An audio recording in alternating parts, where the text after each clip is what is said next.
Elon Musk. किसी भी normal इंसान को कंप्यूटर प्रोग्रामिंग सीखने के लिए 6 महीने लगते हैं, पर इस बंदे में बचपन से ही कुछ खास बात थी। 9 साल की उम्र में जब इलॉन मस्क को अपना पहला कंप्यूटर मिला, उस वक्त कंप्यूटर के साथ प्रोग्रामिंग की एक बुक भी साथ में मिली थी और इस 9 साल के बच्चे ने बिना सोए 3 दिन में ही इस बुक को खत्म कर दिया और इस प्रोग्रामिंग नॉलेज को यूज करके 12 साल की उम्र में एक कॉम्पिटिटिव गेम डिजाइन करके एक वीडियो गेम कंपनी को बेच भी दिया। ऐसी कुछ अजीबोगरीब किस्सों से भरा है इलॉन मस्क का बचपन। कहते हैं इलॉन मस्क के पास फोटोग्राफिक मेमोरी है, यानी कि जो भी चीज वो एक बार देख ले उन्हें याद हो जाती है। ये बात तो आपने सुनी होगी कि इलॉन को स्कूल में काफी बुली किया जाता था, जिसकी वजह से इनका कोई दोस्त नहीं था और इसीलिए ये बंदा अपना ज्यादातर वक्त किताबें पढ़ने में गुजार देता था। इलॉन के भाई बताते हैं कि इलॉन 7-8 साल की उम्र से दिन के 15-15 घंटे पढ़ते थे। अभी आपको थोड़ा फनी लगेगा, पर ये एक्चुअल किस्सा है। बचपन में किसी से भी बात करते करते ये बंदा अपनी सोच में गुम हो जाता था। इसकी वजह से शुरुआत में इनके पेरेंट्स को लगा कि इलॉन ठीक से सुन नहीं पा रहे और इसीलिए इनके कान का ऑपरेशन भी करवाया गया, पर ऑपरेशन के बाद भी कुछ फर्क नहीं पड़ा। और फिर उनको पता चला कि इनका फोकस लेवल इतना ज्यादा है कि अगर ये कुछ सोच रहे होते हैं तो उन्हें आसपास की आवाजें तक सुनाई नहीं देती। वैसे तो इलॉन बचपन से ही इनोवेटिव होने के साथ साथ बिजनेस माइंडेड भी थे, वरना कौन सा 12 साल का बच्चा खुद का प्रोडक्ट बनाकर कंपनीज को बेचने की सोचता है। 17 साल की उम्र में इलॉन पेंसिल्वेनिया यूनिवर्सिटी में एडमिशन लेकर कनाडा शिफ्ट हो गए और वहां उनके कुछ दोस्त भी बने।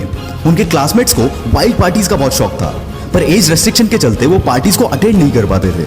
इस पर इलॉन और उनके फ्रेंड ने मिलकर एक जुगाड़ लगाया। उन्होंने एक ऐसा घर रेंट पर कर लिया जहां पर वो वाइल्ड पार्टीज अरेंज कर सकते थे और पार्टी में पर पर्सन $5 की एंट्री फीस चार्ज करते थे। इससे इनकी पॉकेट मनी और रेंट दोनों निकल जाता था। कॉलेज खत्म होने के बाद 1994 में अपने भाई के साथ मिलकर इलॉन मस्क ने अपना पहला स्टार्टअप Zip2 लॉन्च कर दिया। Zip2 से लेकर SpaceX, टेस्ला और OpenAI तक जितने भी स्टार्टअप इलॉन मस्क ने स्टार्ट किए, उन हर एक में इनोवेशन इस बंदे का प्राइमरी और सबसे स्ट्रॉन्ग पिलर था। Zip2 में वो अलग अलग बिजनेसेस के मैप्स और उनकी इंफॉर्मेशन Zip2 के वेबसाइट पर प्रोवाइड करते थे, जिससे बिजनेस ओनर्स को नेटवर्किंग में हेल्प मिलती थी और इलॉन का ये बिजनेस चला। केवल 5 साल में इलॉन ने ये कंपनी $307 मिलियन के वैल्यूएशन के साथ कॉम्पैक्ट को बेच दी और इसमें इलॉन का शेयर $22 मिलियन का था। अब इलॉन मस्क एक मल्टी मिलियनर बन चुके थे। उनके पास अब एक बड़ा सा अपार्टमेंट, एक प्लेन और एक मैक्लारन F1 स्पोर्ट्स कार भी थी। ऐसे एक दिन इलॉन बैंक गए हुए थे। वहां उन्होंने देखा कि लंबी लंबी लाइनें लगी हुई थी और यही जन्म हुआ X.com का। इलॉन की यह कंपनी ऑनलाइन ट्रांजैक्शन केवल एक ईमेल के थ्रू प्रोवाइड करती थी। शुरुआत में तो लोग भरोसा करने के लिए कतराते थे, पर बाद में रैपिडली इनकी अच्छी खासी ग्रोथ हुई और आगे चलकर X.com पेपाल बनी। 2002 में eBay ने पेपाल को $1.5 बिलियन के वैल्यूएशन के साथ खरीद लिया। इसमें इलॉन मस्क सबसे हाईएस्ट यानी कि 11.7% के स्टेक होल्डर थे। उसके बदले उन्हें $165 मिलियन मिले और पेपाल के इसी डील के बाद जन्म हुआ पेपाल माफिया का। मतलब ये कि इसमें जितने भी शेयर होल्डर्स थे, उन्होंने पेपाल बेचने के बाद खुद की बड़ी बड़ी कंपनीज बनाई, जिसमें यूट्यूब, लिंक्डइन, SpaceX, टेस्ला, कीवा जैसे बड़े बड़े ब्रांड शामिल है। पेपाल के बाद इलॉन मस्क के पास काफी पैसे आ चुके थे। अब उन्हें पूरा करना था अपना स्पेस ट्रैवल का सपना, इसलिए रॉकेट खरीदने के लिए ये बंदा रशिया चला गया। वहां रॉकेट का नॉन निगोशिएबल $8 मिलियन का प्राइस सुनकर ये बंदा खाली हाथ वापस चला आया, पर आते टाइम अपने साथ एक जज्बा लेकर आया कि अब रॉकेट तो मैं खुद बनाऊंगा। पर किसी भी चीज को जीरो से शुरू करना इतना आसान नहीं होता, कई बार हार का सामना भी करना पड़ता है। पर इस बंदे ने किताबें पढ़कर एक्सपेरिमेंट कर करके रॉकेट को बनाना चालू किया। साथ ही इलेक्ट्रिक कार बनाने वाली कंपनी टेस्ला में भी इन्वेस्ट किया, पर इतनी कोशिशों के बावजूद नाकामयाबी बंदे का पीछा छोड़ने को तैयार नहीं थी। एक के बाद एक रॉकेट्स के टेस्टिंग फेल हो रहे थे। यहाँ टेस्ला भी फंडिंग ना मिलने की वजह से डूबने की कगार पर थी। एक समय तो ऐसा भी आया जब इस बंदे के पास आखिरी $40 मिलियन बचे थे और दोनों भी कंपनीज डूबने की कगार पर थी।